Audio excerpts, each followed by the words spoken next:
कीजिए तो कुल्ली सबाई बुझे हिंदू मुसलिम सबाई बुझे जे कुल्ला कीजिए तो कुल्ली केन सबाई करे ओटा बुझेছে তারপরে আছে फिर नाक में पानी डालिए लाखे पानी डालो तो एबार उ तो जीवने कोन दिन लाखे पानी देयनि उ की करे बुझबे बदना धरे लोलटा लागाल छे ढालते शुरू करेছে अच्छा मरबे ना बाँचबे मरबे ना बाँचबे ताहले ना जेने काज करले लाभ होबे ना। और एकटा आपनाके बुझाय एकटा लोक मोटरसाइकेल चालिए जाच्छिलो साइकेल चालिए और रोडे उबर खाবার रास्ताते ग्याक करे पड़ेছে पड़े और हाঁটুতে ব্যথা হয়েছে ডাক্তারের কাছে গেছে ডাক্তার কইছে डॉक्टर साहब देखिए तो मेरा यहाँ जो घुटना में दर्द हो गया है तो दवाई दीजिए तो ओके एक महलम दिए कइছে जहाँ पे गिरे हो वहाँ पे लगाना। हाँ माने তুমি যেটার ভরে পড়েছো হাঁটু যেখানে যেখানে তোমার ব্যথা আছে সেখানে লাগাও। এই বোকা পড়া লেখা হলে তো বুঝবে। হ্যাঁ কাইচে দিয়ে ভুঁয়ে পড়েছে আর মা যখন কইছে পড়তে জানা রে জুবনুজু খা তো যাবি তোকে কুড়বো হ্যাঁ এরকম করেছে। আচ্ছা না না এরকম নালে ছেলে হ্যাঁ তো এইরকম বদল। আর এবার ওকে কি বলেছে যে তুমি যাহা পে গিরে হো উহা পে লাগানা। এই মহলম লিয়ে এসে তখন ওই যে ইয়াতে আপনার ওই কি ওইটা কি ক্যালটেক্সের পঞ্জরখানে যেখানে ও পড়েছিল ওখানে যদি মহলম লাগাইছে ওর ব্যথা ভালো হবে হয়নি। 3 दिन পরে তখন ও ফের চলে গেছে ডাক্তার কইছে डॉक्टर साहब आप कैसा दवाई दिए जरा सभी जो है फर्क नहीं आया दर्द बढ़ते जा रहा है। कुछ अरे कहाँ लगाता हो कैसे लगाता हो दिखाओ कुछ यहाँ चलिए दिखाते हैं। तो डाक्तार बोनो করছে যে লোকটা হয়তো খুব লজ্জা করছে এখানে কয়েকটা চেম্বারে লোক আছে তার লেগে কইছে আচ্ছা ঠিক আছে চলো তো ওদিকে যা হয়তো দেখাইবে অন্য জায়গায় লেগেছে হয়তো দেখাইতে শরম করছে। হ্যাঁ তো বাড়ি গেছে এবার ফের কইছে আব দিখাও কইছে চলিয়ে এই কইছে বাহিরের দিকে যাইছে এবার হসপিটাল থেকে বাড়ি গেছে আচ্ছা আব দিখাও মনে করছে যে বাইরে সাইডে যায় হয়তো দেখাইবে কইছে আব দিখাও ওখানে যখন গেছে चलिए रोड दिखे हटते शुरू करे अरे कहाँ दिखाओगे यही दिखाओ यहाँ आदमी नहीं है कुछ सर वो बात नहीं है। हाँ हम तो गिरे थे कैलटेक्स में चलिए ना वहाँ दिखाते हैं। तो चल बुझे काज करते হবে না বুঝে ইবাদত করতে গেলে ওই রকমই যাই না করতে হবে শিক্ষা করতে হবে না হলে ইবাদত কবুল হবে না। যেমন না যাই না ওষুধ লাগাইলে ব্যথা ভালো হবে না।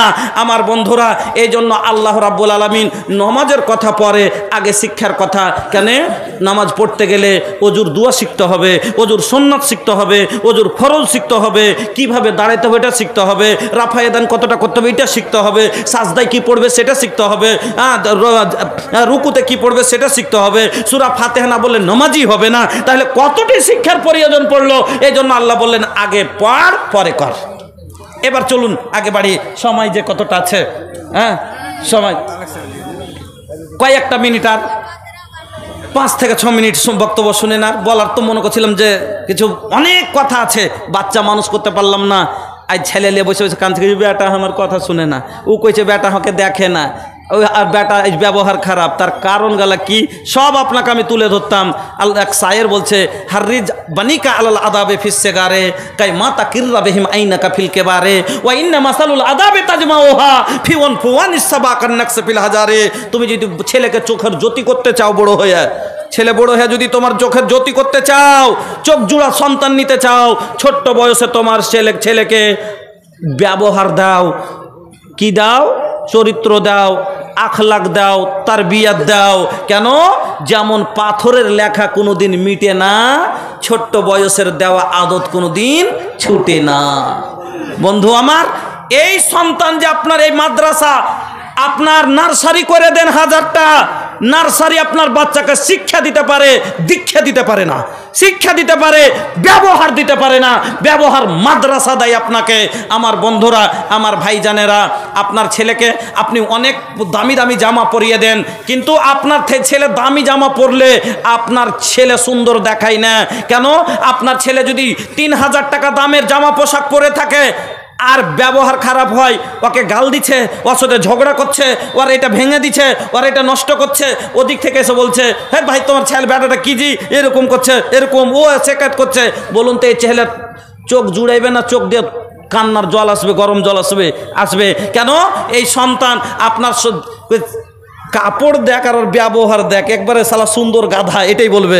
এই জন্য শায়ের কি বলছে, লাইসাল জামালু বিআসওয়াবিন তুযায়্যানুনা ইন্নাল জামালা জামালুল ইলমি ওয়াল আদাবি। সুন্দর কাপড় পরলে সুন্দর হয় না, সুন্দর তো সে যার ভিতরে ইলম আছে আর আদব আছে। আর এই দুটোই কাজ মাদ্রাসা দেয়। আমার বন্ধুরা আপনাকে কত বলবো, যদি বলতে যাই রোজা, রোজা তো শিক্ষার দরকার আছে না নেই? যদি শিক্ষা না থাকে তাহলে রোজা কখন ধরবে, কখন ছাড়বে, রোজাতে কি হালাল কি হারাম এবার যদি না জানতাম, আমরা তো মনে করতাম যে স্ত্রী